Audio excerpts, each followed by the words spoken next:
ಹೆಬ್ಬುಲಿಕಟ್ಟು cinema ತುಂಬ ಅದ್ಭುತವಾಗಿ ಮೂಡಿ ಬಂದಿದೆ. ಯಾಕಂದರೆ ಈಗ ನಾವು ಉತ್ತರ ಕರ್ನಾಟಕದವ್ರು ಆಗಿರೋದ್ರಿಂದ ಆ ಕಡೆ ಭಾಗದ ಕಥೆಗಳು ನಮಗೆ ತುಂಬ ನಿಜವಾಗ್ಲೂ ಟಚ್ ಆಯಿತು. ಎಲ್ರಿಗೂ ಇಷ್ಟ ಆಗುತ್ತೆ. ಇದೊಂಥರ ಯಾವ ರೀತಿ ಹೇಳ್ಬೇಕಂದ್ರೆ ನೆಲದ ಕಥೆಗಳು ಅಂತ ಹೇಳ್ತಾರಲ್ಲ, ಆ ಕಥೆಗಳನ್ನು ನಿರ್ದೇಶಕರು ತುಂಬ ಅದ್ಭುತವಾಗಿ ಹೇಳಿದ್ದಾರೆ. ಎಲ್ಲರೂ ಮಿಸ್ ಮಾಡದೆ ನೋಡಿ, ಎಲ್ರಿಗೂ ನಿಜವಾಗ್ಲೂ ಈ ಸಿನಿಮಾ ಪಕ್ಕಾ ಇಷ್ಟ ಆಗುತ್ತೆ. ಹಂಗೆ ಎಲ್ರಿಗೂ ಸಿನಿಮಾನ ಬಂದು ಥಿಯೇಟ್ರಲ್ಲೇ ನೋಡೋಕ್ಕೆ ಹೇಳಿದೆ. ಆ್ಯಕ್ಚುಲಿ ಇದರಲ್ಲಿ ನಾನೊಂದು ಪಾತ್ರ ಮಾಡಬೇಕಾಗಿತ್ತು. ಸೊ ಈಗ ಬಂದು ಸಿನಿಮಾ ನೋಡಿದಾಗ ಅನಿಸ್ತಾ ಇದೆ, ಸೊ ನನಗೊಂದು ಪಾತ್ರ ಇದ್ದೀರಿ ಎಷ್ಟು ಚೆನ್ನಾಗಿರೋದು ಅಂತ ಹೇಳ್ಬಿಟ್ಟು ತುಂಬ ಖುಷಿ ಆಯಿತು. ಉತ್ತರ ಕರ್ನಾಟಕದ ಸಿನಿಮಾದಲ್ಲಿ ನಂಬರ್ 1 ಸಿನಿಮಾ ಅಂತಲೇ ಹೇಳ್ಬೋದು. ಇತ್ತೀಚೆಗೆ ನಾನು ನೋಡಿದ್ರಲ್ಲಿ ಬೆಸ್ಟ್ ಸಿನಿಮಾ. ಸೊ ಅಷ್ಟು ತುಂಬ ಚೆನ್ನಾಗಿ ಆ ಊರನ್ನ ಕಟ್ಟಿ ಎಲ್ಲ ಪಾತ್ರಗಳು ತುಂಬ ತುಂಬ ಚೆನ್ನಾಗಿ ಅದ್ಭುತವಾಗಿ ಮಾಡಿದ್ದಾರೆ.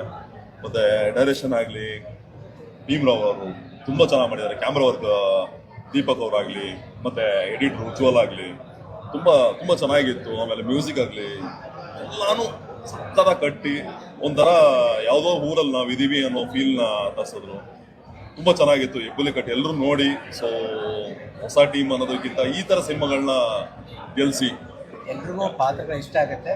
ಆಮೇಲೆ ಎಲ್ಲರೂ ಬೇರೆಯವ್ರು ಯಾರೋ ಯಾಕೆ ಮಾಡ್ತಾ ಇದ್ದಾರೆ ಅಂತ ಅನ್ಸಲ್ಲ, ಆ ಪಾತ್ರ ನಾವೇ ಅಂತ ಎಲ್ರಿಗೂ ಖಂಡಿತ ಅನಿಸುತ್ತೆ. ದಯವಿಟ್ಟು ಹೆಬ್ಬುಲಿಕಟ್ಟು ಸಿನಿಮಾ ದಯವಿಟ್ಟು ಥಿಯೇಟ್ರಿಗೆ ಬಂದು. ಥ್ಯಾಂಕ್ಸ್.